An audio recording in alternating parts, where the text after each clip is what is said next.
Përshëndetje, më keni kërkuar të bëj një video për sa i përket shpjegimit të fotosintezës. Atëherë te kjo figurë është paraqitur vetëm reaksioni i parë i fotosintezës, pra reaksioni i varur nga drita. Po ju shpjegoj disa terma kyç që do të përdorim, do të kemi parasysh. Është fotoliza, që është zbërthimi i ujit, fotoionizimi, është nxitja e elektroneve te klorofili. Çfarë nevojitet për këtë reakcion është uji, drita e diellit dhe dioksidi i karbonit, dhe do të na prodhohet ATP, NADP e reduktuar ose NADPH, oksigjeni që do të çlirohet nga bima për të përdorur nga qellësat e tjera, dhe i gjithë reakcioni do të ndodhë në grana, në tilakolide.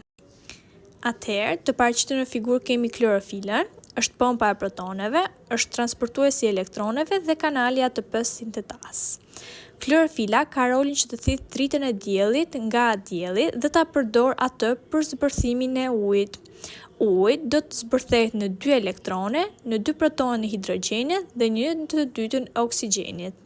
Elektronet, që quhet ndryshe fotoionizimi, që është nxitja e elektroneve të klorofilit, do të lëvizin nëpërmjet zinxhirit transportues për të lëvizur në membranën e tilakolideve dhe për të dalë jashtë përmes transportuesit të elektroneve.